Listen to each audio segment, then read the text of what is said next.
jako akawuwo. Abagoba ba bodaboda e Kasangati okuva ku stage ez'enjawulo ezisoba mu 5 okuva mu bitundu by'enjawulo okuli Buyinja, Gayaza, Bulamu ne walala bakungaanidde ku ssomero e Kasangati okwefunira ku ssente omusuubuzi w'omu kitundu kino Khalid Simbwa z'abayise okubawa olw'okubeebaza emirimu gye bakola mu kitundu.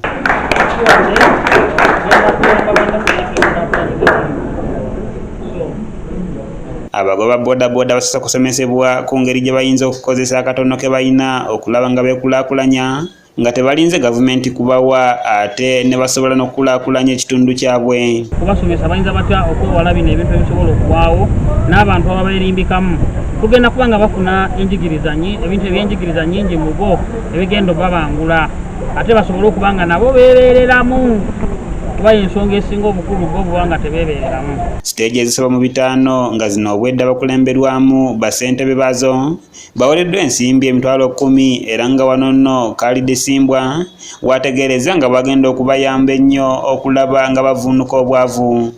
Ey'ababodaboda gye bagenda okukola kubanga ngenda balambula ndabe bakoze batya kye bakoze kyengenda osinziirako okugatta kyembawa oba bo kye baleeta kyengenda osingalako oba bwe balina okweteeseza ngesaagala balowooleza oba bayinza okulowooza nti tenti ze zitukolera ate gwe ngoyagala bakakako bodaboda so kigenda kusinziira mu nkola gye bakoze eki gye bakozeemu.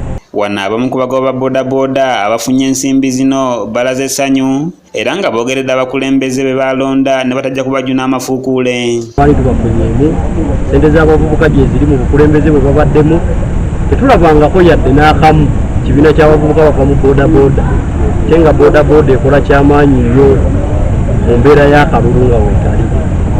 Tetufunye omuntu atukwatirako bagamba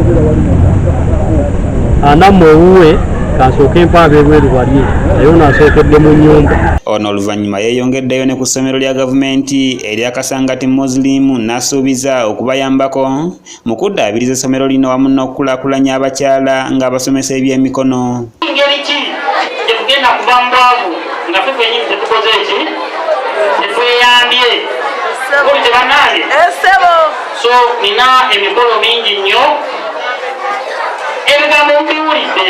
Wano tawuni kiraka w'e Kasangati Lutalo Bumalu wasinzidde okwebaza omusuubuzi ono olw'okudduukirira abatuuze be era n'akubiriza abazadde okulabirira abaana baabwe mu biseera bino eby'oluwummula oluwanvu. Abazadde kyensinga okubakuutira tugenda mu holiday empanvu myezi 2 kitundu naye twandisabye nti abazadde mwenna mugezeko okukuuma abaana baffe.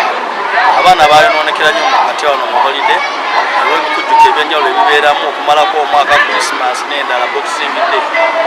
Nkuutira abazadde bonna okulaba bakuuma abaana baabwe n'okubasomesa okubeera nti bawuliriza ebyo mubagamba. Marco William yakusakidde eggulire lino ku lwa ABS Television.